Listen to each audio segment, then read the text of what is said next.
Mesdames et messieurs, bonjour et bienvenue. Je suis très heureuse et très enthousiasmée de vous retrouver encore une nouvelle fois pour votre nouveau numéro de ce magazine, Le Siège. Nous nous sommes donnés pour objectif et mission de vous faire découvrir les lois votées par les députés nationaux ainsi que les édits votés par les députés provinciaux ainsi que le travail effectué par les élus, les sénateurs. Tout ce travail que font les parlementaires en République démocratique du Congo, mais également au cours de cette émission, nous nous sommes donnés comme objectif de vous faire découvrir les concepts constitutionnels qui ont trait à l'actualité socio-politique de notre pays.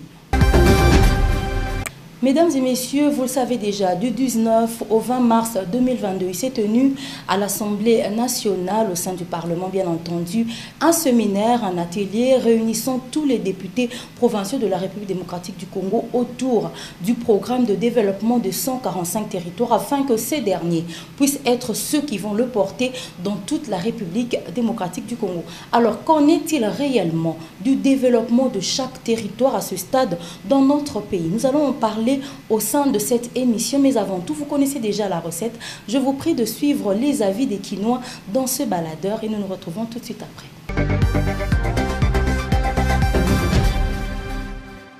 Pour l'état 45 territoires, l'Ongola n'a pas député provincial. Parce que on a une vision moko ya makasi kotombola mboka na biso. Soki to lobi ke total la ba député provincial ba kopesa biso eloko moko te. Parce que bango bazawana d'abord bavotaka bango basi ba PCD bango bavotaka mutu oyo asi apesi bango mbongo. Lokola 145 territoire eza problème oyo etali mboka. Nana kopesa bango mbongo. Bakovulinga te kende liboso. Les preuves année pour voter gouverneur. Les ala qui sont belanga jeep, sont belanga boy.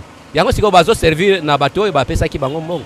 145 territoire ngai naza na esengo makasi parce que lokola il faut ba pesa ta ba organisme international et gérer yango. Bango tout monde na musala ni bango bakosala. Parce que pour l'Assemblée provinciale, alors il faut cette fois-ci, la population congolaise va comme mature, il faut toi bandenge ni kopesa chaque moto responsabilité nae. Oya ko kite ba longola ye eza tabute. Kombo nanga Freddy Kabea. Programme wana eza programme moko eza malamu. Mais ko associer bato biso nso toyebi ke baza corruptible et puis corrompu. Pona opesa biso ba sénateur o baza incapable de refaire avancer mboka eza erreur. Au chef de l'État à Rosala. Pour Nanga, il fallait que le président a l'Agence nationale de développement de 145 territoires. Azu Batu, agence wana est engagé par architecte na bango, ba topographe na bango, ba ingénieur na bango, makambu na bango nyonso. Chaque agence a une antenne na ye ba développer les 145 territoires. Ko associé ba députés provinciaux. En tout cas, tu as une chance, ni le gouvernement provincial, tu as un programme qui a une chance, ce que va continuer solo. Basala gelo mon côté bango musala mawezaranika motion de défiance. Ono gouverneur aliembongo yemoko biso toliete to longolaye.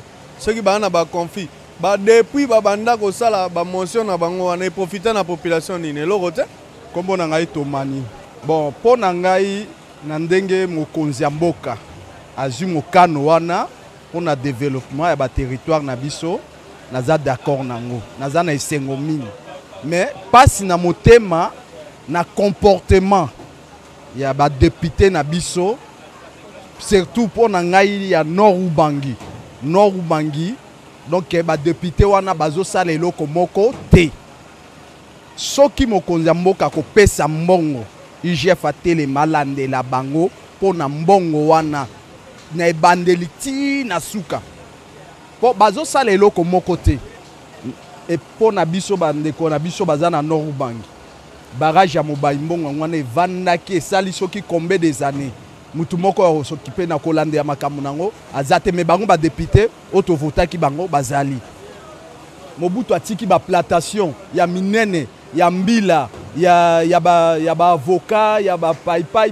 donc babiloko wana nyonso asalaki mpona intérêt ya biso bana mboka bazwi bokonzi ata mutu moko akolobela yango azali te. Comme nanga monsieur Israël Chei bato baza censé accompagner yango bamemango lokola programme na biso programme na bango programme ya mboka soki baza na bolingo ya ekolo eloko wana ekomema développement na ba province ça va même épargner même la capitale ndama bakambo ebele tokoma mona lelo tantôt insécurité causée par les jeunes bakuluna babiloko ebele bato bamoto insolence badépité tovota bango mais bakomi badépité ya balabala na kuna kokende kowelaka bambongo na bango na palais du peuple bamisusu ti lelo esika bavota bango batika kokoma te nayebi te soko bazala 2023 bakende koyebisa bango keno toyeli bino bapolo toyeli bino nini so tokotongela biso soki bakotongela biso bagratte-ciel na lola to bakopesa biso place ini mpo tokende kovote bango nayebi te.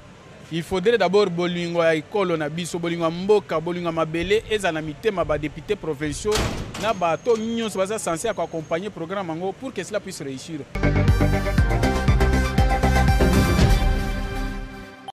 Mesdames et messieurs, vous venez de voir, le développement du Congo intéresse de plus près chaque Kinois et je pense que c'est le cas pour vous. Nous allons en discuter dans cette émission avec un invité que nous avons choisi pour vous sur mesure, taillé sur mesure comme on le dit. Il s'agit de monsieur Norbert Yamba, cadre de l'UDPS. Avec lui, nous allons discuter autour de ce sujet tout au long de cette émission. Je vous prie de suivre.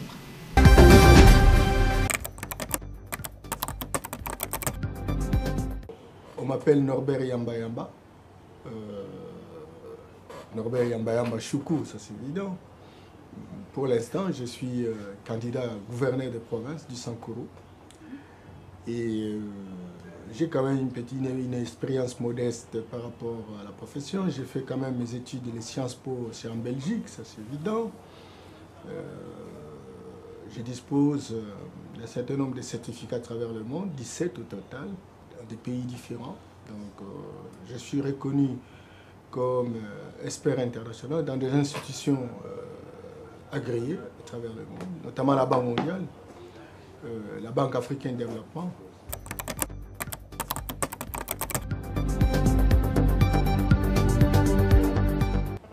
Le Congo est dans un processus de restructuration géographique, une réorganisation territoriale et il y a beaucoup de douleurs d'enfantement.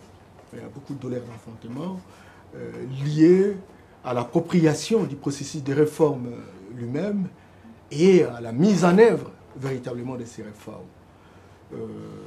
Quand vous regardez les lois de la République, certainement qu'on reconnaît les organes au niveau provincial, vous savez l'exécutif et vous avez l'Assemblée provinciale. Mais la Constitution de 18 février 2018 donne la possibilité, naturellement, aux députés provinciaux d'être opérationnels et élus au suffrage universel direct. Et ce sont ces députés qui élisent les gouverneurs de province, qui deviennent finalement des députés. Ça, c'est aussi une question questionnante. Ceux qui deviennent députés sont des personnes, certes, qui font partie des partis politiques, ça c'est évident, mais qui n'étaient pas déjà familiarisés avec les affaires de l'État. Mutandis, même pour les exécutifs rares, sont des hommes qui ont été des gouverneurs, etc., mais qui étaient déjà engagés dans la direction des affaires publiques de l'État.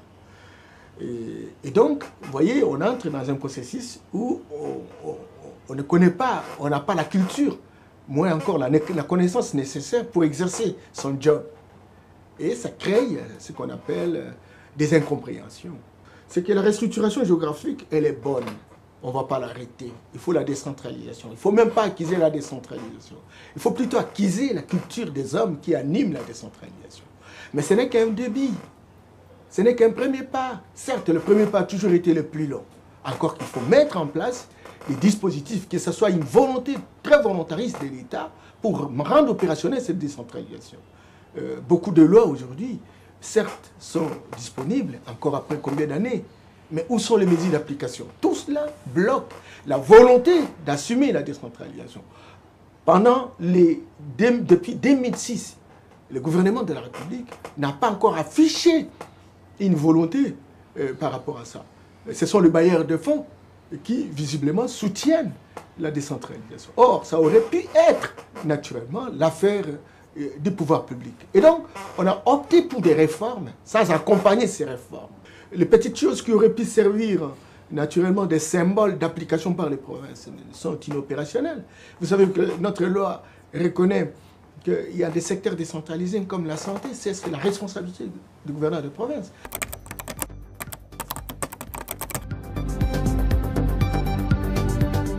L'efficacité des assemblées provinciales se remarque à travers la production de lois qu'on appelle des édits, et aussi à travers de l'efficacité de monitoring de l'action publique. Les monitoring de l'action publique supposent le contrôle dont ils ont la responsabilité. À ce qui concerne les édits, il y a un travail qui a été fait en fait, un travail scientifique qui démontre très clairement qu'il y a même des assemblées où on n'a pas retrouvé aucun édit. Et les quelques rares, ce sont des édits où on adopte le budget. Or, il faut réglementer l'environnement au niveau provincial, il faut réglementer l'agriculture, il faut réglementer les routes, il faut réglementer. Et tout cela reste véritablement pendant.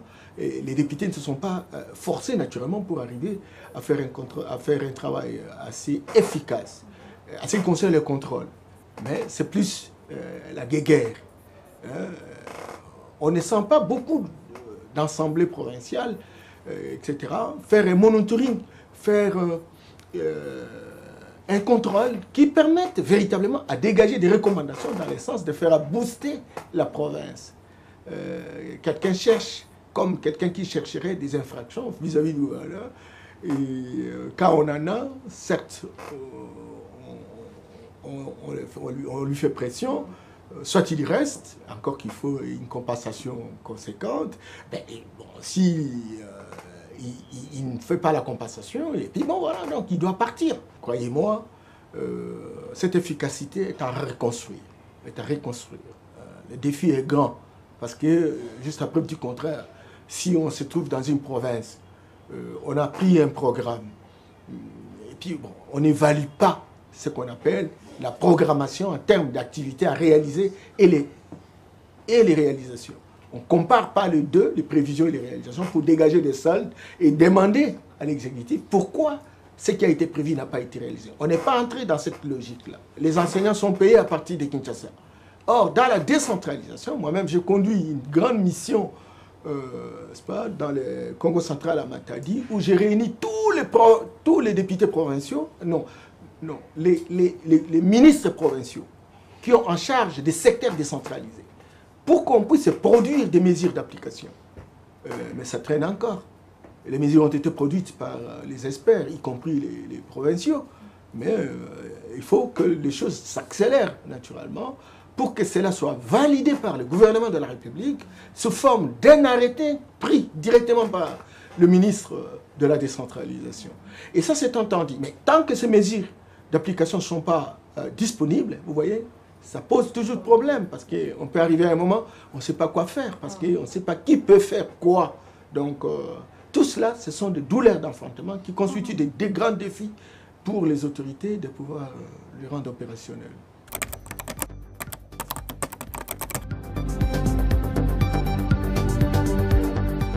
Supprimer. Non, si on fonctionnait comme il se doit, les gens digèrent mal la présence des députés aujourd'hui simplement parce que les choses ne fonctionnent pas comme il se doit. Actuellement, il y a des problèmes réels. Lorsqu'on n'est pas animé de l'ADN de réforme pour bouger et booster la République, c'est tout un problème. Donc, je ne suis pas d'accord qu'on supprime, mais je suis d'accord que l'on puisse implémenter naturellement ces assemblées pour qu'elles puissent justement jouer leur rôle. Encore qu'on puisse aller dans la direction du choix des hommes de qualité. C'est vrai qu'il y a des institutions budgétivores, ça c'est évident, mais il faut, quand on prend une décision, appliquons, et quand on verra si ce qui a été prévu n'est pas opérationnel. Mais si vous n'avez pas encore rendu opérationnel, toutes les lois ne sont pas encore disponibles, les mesures d'application non disponibles. Et alors maintenant, il n'y a pas de séminaire pour embrigader tous ces gens-là, il n'y a pas de recyclage, etc. Alors, comment les gens peuvent comprendre les réformes?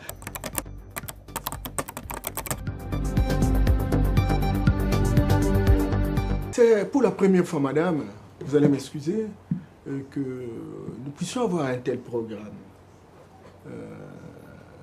Ça fait depuis l'indépendance que nous puissions avoir ces programmes. Certainement qu'avec les Belges à l'époque, parce que les Belges, dans ce qu'ils prenaient comme argent, ils investissaient 20%, ils prenaient 80%. Mais nous-mêmes, quand nous prenons les responsabilités, nous prenons plutôt 80%, donc les dirigeants, et pour investir dans les 20%. et tout est délabré complètement. Tout est détruit complètement. Nous avons 145 territoires. Moi, j'ai fait, dans mon travail, 143 territoires. C'est vraiment grave. Il faut remettre les bâtiments administratifs qui constituent les symboles de l'autorité de l'État. Il n'y a pas que ça. Où habite l'administrateur du territoire et ses adjoints? Où habite le médecin? Où habite les responsables des services administratifs? Où habitent les responsables, non, j'allais dire des services techniques du territoire? Il n'y en a pas. La prison elle-même est inexistante. Il reste des petits, de 1 ou 2, 3, 4 murs, etc. Il a existé à l'époque des routes. Quand vous quittez Kinshasa, vous allez vers Bandundu. Vous arrivez à Bagata, le même jour. Avec quoi? Avec VOE, la petite voiture. Vous imaginez? Parce que la route était bonne. Vous voyez? Et donc, aujourd'hui, malgré l'existence de Foner, les routes sont impraticables. Le système d'entretien de route est inefficace. Par le passé, nous avons assisté à ce qui est des cantonniers. On avait mis en place un système de cantonnage manuel. Cela n'existe plus, madame. Vous arrivez même au niveau du territoire. Vous allez voir, rare que vous trouvez une machine à écrire. Et quand vous trouvez cette machine, ce sont les machines de 1950 ou, je ne sais pas, 1940. Et puis, qui sont inopérationnelles. Ça ne se fait même pas. L'encre même n'y est pas. Et les programmes prévoient qu'il faut mettre en place des microcentrales solaires, des panneaux solaires au niveau de l'administration, etc. Et équiper l'administration des ordinateurs pour qu'on informatise tout. Vous ne pouvez pas imaginer, vous arrivez dans un territoire, madame, on n'a pas des attestations de mariage, on n'a pas des attestations de naissance, on n'a rien. Et pourtant, ça allait faire un peu d'argent. Certainement que ça doit se faire, je ne sais pas à quel niveau, au niveau du secteur qui est une entité territoriale décentralisée, etc., ou la commune. Oui, et les programmes prévoient, naturellement, qu'on puisse avoir des microcentrales, qu'on puisse avoir de l'eau. Vous allez au Sankourou, là où j'ai envie vraiment de diriger. Mais madame, il n'y a que Lusambo, la ville de Lusambo, et le chef-lieu de la ville de Lodja, où on trouve la régie des eaux, avec des tuyaux pour desservir l'eau. Et combien de parcelles ont des tuyaux? Combien? Et après combien de temps? Où est-ce qu'on tire l'électricité pour actionner, naturellement, pour qu'on desserve de l'eau? C'est tout un problème. Il n'y a pas d'électricité. Vous trouvez les quelques rares des 4 poteaux sur la rue. Et puis, on éclaire là-bas. Et vous savez, avec beaucoup de difficultés, etc. Or, on a besoin de l'électricité dans nos maisons. On a besoin de l'électricité pour faire le travail, actionner l'ordinateur, compagnie, etc. Tout ça, le programme met en place des dispositifs pour arriver naturellement. Il n'y a pas que ça. Il y a des forages, il y a des puits d'eau. Il y a aussi des sources aménagées.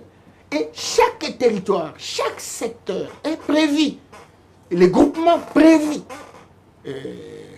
Il y a aussi la question de la promotion de l'économie. Les économies dans nos provinces sont potentielles, ne sont pas exploitées, etc. Et les quelques rares, les personnes qui exploitent n'ont pas encore donné le meilleur d'eux-mêmes. Et l'agriculture aujourd'hui, c'est le dindon de la farce. Et pourtant, l'agriculture, c'est un secteur décentralisé qui aurait pu être la responsabilité de la province.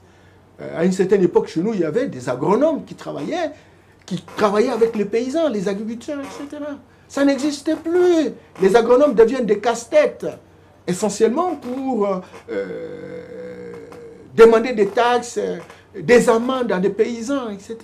Il faut que le gouvernement de la République, au travers sa souveraineté, affirme effectivement sa souveraineté pour faire en sorte qu'on puisse avoir des magasins sémenciers. Madame, il y a des endroits, j'étais à Guémena, où j'ai trouvé qu'on n'avait même pas de machettes. On en va des houes, des bêches. Et on va faire l'agriculture comment? Et le projet prévoit des entrées agricoles. Encore que bon, vous savez que le président de la République a lancé ce qu'on a appelé la Banque de développement rural. Cette banque va aussi susciter l'intérêt des exploitants agricoles, que ce soit des paysans ou des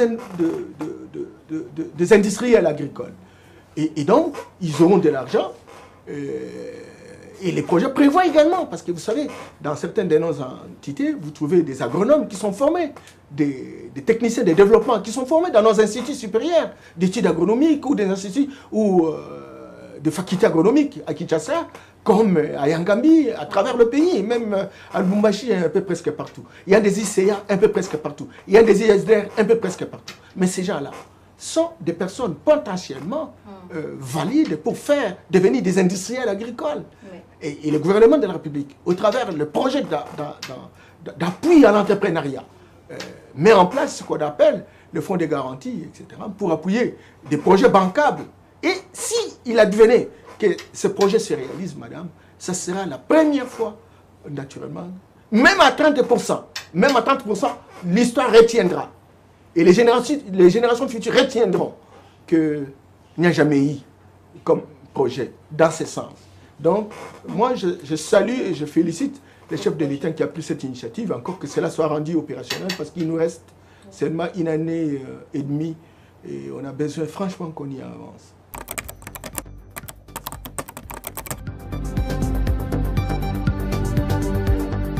Le Sankourou détient 104 000 km², soit les 2 tiers, 6 territoires, 40 secteurs. C'est énorme. Le Sankourou a été, à l'époque coloniale, le grenier agricole pour la République. Une dizaine de sociétés prospères, des sociétés agricoles, commerciales, etc. Aujourd'hui, on n'en trouve plus. Le Sankourou est devenu le terrain de prédilection pour une bagarre sauvage, où les gens s'entretuent, où des conflits intercommunautaires s'installent, se consolident. Le Sankourou, les quelques rares des activités économiques sont des natifs. Et quelle activité économique? Ce sont des petits commerçants qui se débrouillent. Fondamentalement enclavés. Le vol, la ligne la plus chère d'aviation, c'est Kinshasa-Sankourou, Kinshasa-Lodja. L'aéroport même ne peut pas supporter plus de 10 tonnes d'avion. Tout est à la case départ. Les routes sont véritablement non entretenues. Où est l'eau? L'eau à boire. L'eau à boire. La régie des eaux s'arrête où? Et l'électricité. Et la situation, par exemple, de nos hôpitaux. Il faut aller. Certainement que vous allez trouver des zones de référence, des hôpitaux de référence. Regardez les mousses qui sont, sur le lit. C'est gravissime, madame. C'est gravissime. J'ai vu, parce que ça fait un bail, je suis en train de travailler là-bas, j'ai croisé des femmes qui me disent, papa, tu es bien beau t'assouter. Parce qu'effectivement, moindre maladie dans l'abdomen, on vous opère. Parce qu'il n'y a que ça. Parce que les médecins sont d'abord non matriculés. Ils ne reçoivent pas leurs primes. Ils ne sont pas payés, les jeunes médecins recrutés. Alors maintenant, il n'y a que l'hôpital, l'intervention chirurgicale, qui paie l'argent. Et c'est autour de ça que les gens ne s'entendent pas. Vous allez trouver tel, il est administrateur, mais il s'occupe d'un politicien à Kinshasa. Vous allez trouver le chef de sécurité, il est tel, mais il a été envoyé par le politicien. Vous savez, tel, de renseignement, il est, etc. Il y a confrontation entre les hommes politiques. Et le terrain devient très fertile, même des graines pourries germent bien. Et nous disons que, oui, vous avez suivi mon agenda, mon CV. J'ai travaillé pendant près de 30 ans dans les institutions internationales. Et chez nous, comme ça, moi qui aide au moins 43 pays en Afrique, où je fais la consultance, pourquoi je n'amènerai pas cette expertise? Pourquoi je n'amènerai pas cette expérience chez moi? Raison pour laquelle j'ai décidé d'aller cette fois-ci. On ne peut pas avoir une province pendant 3 ans et demi sans gouvernement. Non, c'est gravissime. S'il n'y a pas de gouvernement, il n'y a pas de programme. Le programme est un ensemble de projets. Le projet, c'est une réponse à un problème qui se pose dans la société. Combien de problèmes se posent? Et quelles sont les solutions éventuelles? Et qui doivent rendre opérationnelles ces solutions? Et c'est cela. Alors moi, je dis, la première chose, il faut construire la paix, construire la réconciliation, construire le développement. Et j'envisage, quand j'arrive, si je suis élu, d'organiser une conférence économique et provinciale pour la paix, la réconciliation et le développement. Cette conférence va regrouper la diaspora congolaise, basée, n'est-ce pas, à travers le monde, les députés nationaux, les sénateurs, les députés provinciaux, la société civile, les médias que vous représentez, les chefs coutumiers, les confessions religieuses, les églises autochtones. Tous, nous devons réfléchir. Pourquoi chez nous ça pose des problèmes comme ça? Quelqu'un m'a appelé, il m'a dit, Monsieur Yamba Yamba, vous savez, pour résoudre les problèmes de chez nous, il y a aussi une dimension spirituelle. Une dimension spirituelle parce que, en force de tuer, les gens se sont tués. Il y a des gens qui sont des esprits supérieurs dont on a tué. Il faut savoir faire une cérémonie de demande de pardon. À l'occasion de cette conférence, nous allons laver nos mains pour que plus rien ne sera comme avant. Et quiconque qui reprend, parce que les politiques ont tendance à poser des actes parfois incontrôlés parce qu'ils estiment avoir des bases qui deviennent véritablement des postes de repli. Et ils doivent s'engager résolument devant Dieu, devant nos ancêtres divinisés, pour qu'ils ne puissent plus poser des actes incontrôlés. Et nous disons également que nous devons réhabiliter les structures de l'État, les cours et tribunaux, la justice. Et la perspective, c'est que je voudrais que ma candidature soit une candidature consensuelle. Raison pour laquelle je suis tout le temps avec tous les hommes politiques de notre province.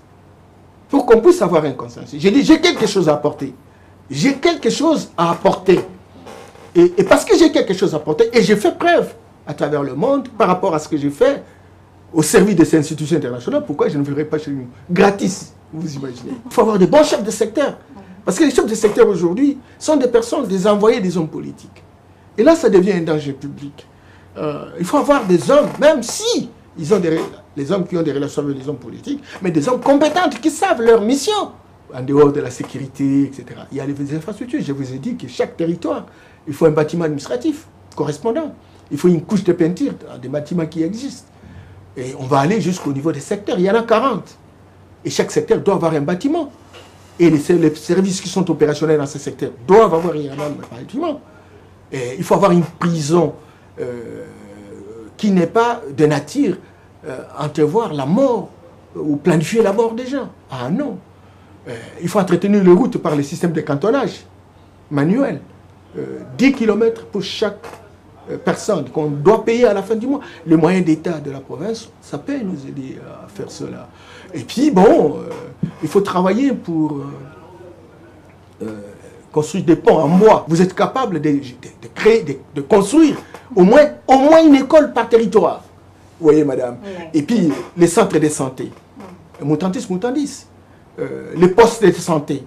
C'est combien ça représente? Je travaille avec la Banque africaine de développement. Je suis allé dans la province orientale à l'époque, non démembrée. La banque a mis en place 104 millions d'unités de compte. Ça faisait dans les 140 millions de dollars. Malheureusement, il y a eu trop de détournements, etc. Mais j'ai vu quand même comment on a construit des centres de santé. On a réfectionné des hôpitaux de référence, etc. C'est que c'est possible, madame, avec les moyens d'État, si l'on a la volonté volontariste. Il n'y a pas que ça, la promotion agricole.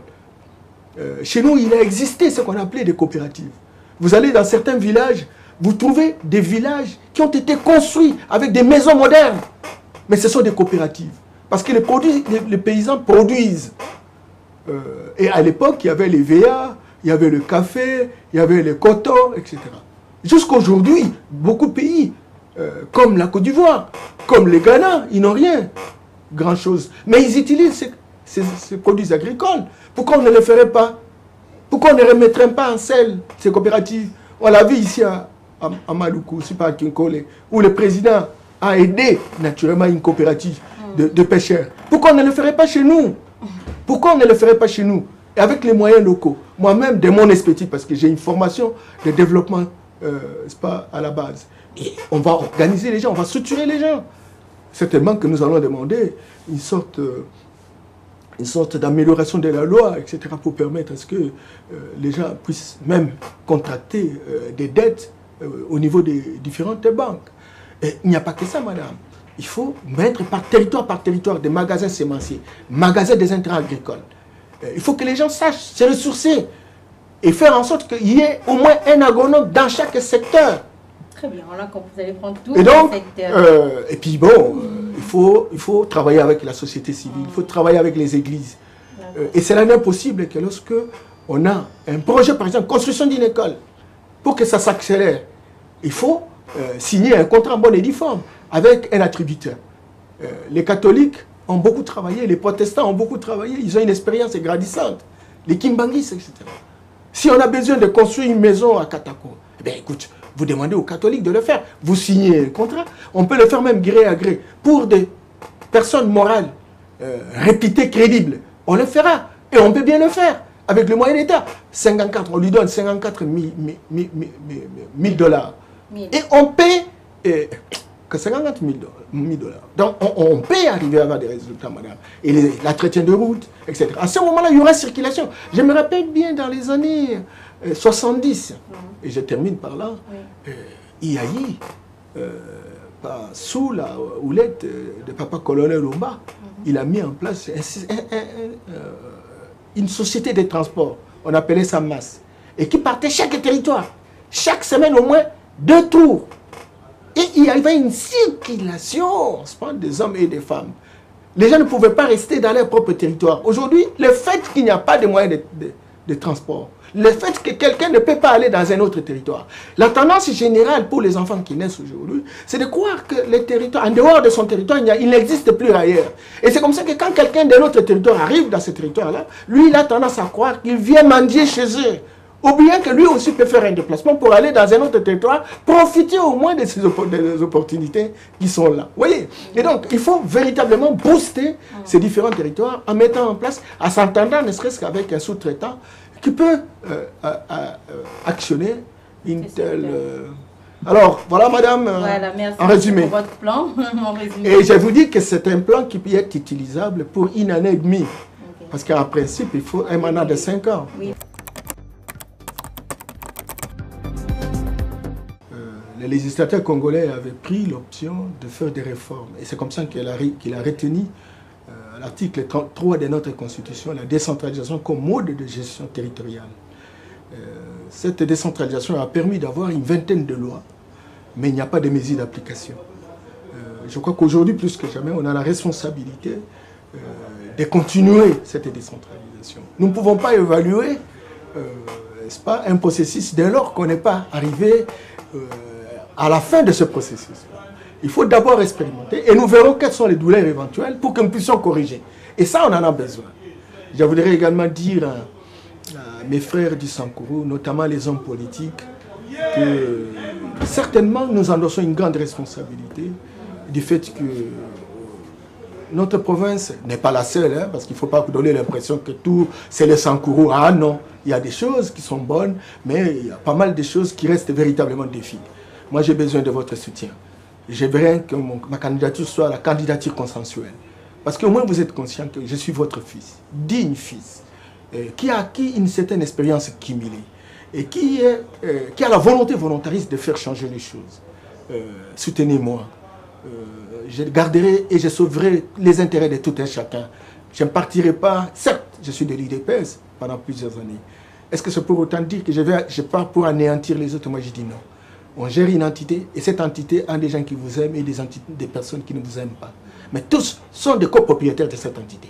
Et bien bon, il faut travailler. Lorsqu'on est efficace, lorsqu'on est compétent, c'est qu'on a la capacité, on a la vision de leadership qui sait protéger à la fois les mauvais et protéger aussi les bons. Et nous avons intérêt véritablement à faire cela. Et nous avons la culture pour le faire. Et nous avons la science pour la réaliser. C'est pourquoi je vous demande, sincèrement, de tenter une expérience avec moi. Quand vous verrez que je suis en train de dérailler, vous prendrez la responsabilité de me faire partie. Je ne discuterai pas. Parce que j'ai un problème avec moi. C'est le tribunal de ma conscience, pour lequel j'ai beaucoup de respect et de la considération. Mesdames et messieurs, vous venez de suivre là les explications avec M. Norbert Yamba, candidat gouverneur dans le Sankoro et également cadre de l'UDPS. Avec lui, nous avons échangé autour du développement de la RDC. Merci d'être fidèle à ce programme régulier maintenant sur la RTGA. Merci à toute l'équipe qui m'a accompagné et merci de continuer de nous suivre sur les réseaux sociaux. Nous nous retrouvons très prochainement avec le même plaisir. Au revoir.